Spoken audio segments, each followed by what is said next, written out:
প্রিয় দর্শক, ভিলেজ লাইফের পক্ষ থেকে সবাইকে শুভেচ্ছা। আশা করি আপনারা সবাই ভালো আছেন।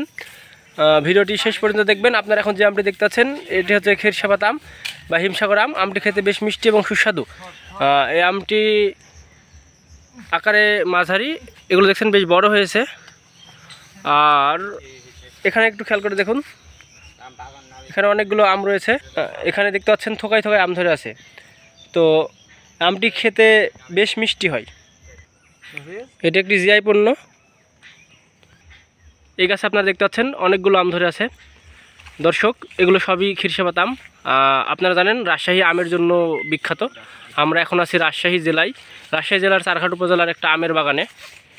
তো এগুলো খেরসাপাত আমের গাছ। আমরা এখন আছি একটা খেরসাপাত আমের বাগানে।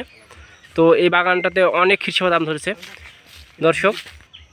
দর্শক দেখুন, এই গাছটিতেও অনেকগুলো আম রয়েছে। এগুলো সবই খেরসাপাত বা হিমসাগর আম, গাছ ভর্তি আম। তো দর্শক, ভিডিওটি ভালো লাগলে আপনারা লাইক, শেয়ার এবং কমেন্ট করবেন। পাশাপাশি কোন ধরনের ভিডিও আপনারা দেখতে চান আমাদেরকে জানাবেন। আমরা চেষ্টা করব সেই ধরনের ভিডিও আপনাদেরকে দেখাতে।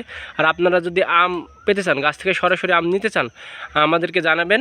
আমরা আপনাদের কাছে কুরিয়ারের মাধ্যমে আমগুলো পৌঁছে দিয়ে থাকি। আমরা আপনাদের কাছে আমগুলো পৌঁছে দেব। তো দর্শক, ভালো থাকবেন সবাই। দর্শক, ভিডিওটি শেষ করার আগে আমরা আপনাদেরকে একটা জিনিস দেখাতে চাই। আমরা একটা গাছ পাকা আম পেয়েছি। তো আমটা আমরা কেটেছি। তো দেখুন, এটি হচ্ছে গাছ পাকা খেরসাপাত আম। তো আমটি আমরা এখন একটু খাবো, খেয়ে আপনাদেরকে জানাবো আসলে স্বাদটা কেমন। তো দর্শক, আমটা স্বাদ অত্যন্ত মিষ্টি। আপনারা না খেলে বুঝতে পারবেন না যে আসলে পাকা আম বা গাছ পাকা খেরসাপাত আম কত মিষ্টি হয়। তো দর্শক, আপনারা এই আমটি পেতে চাইলে, আপনারা যদি আমটা খেতে চান আমাদেরকে জানাবেন। আমরা আপনাদের কাছে পৌঁছে দেব। ভালো থাকবেন সবাই। ধন্যবাদ সবাইকে।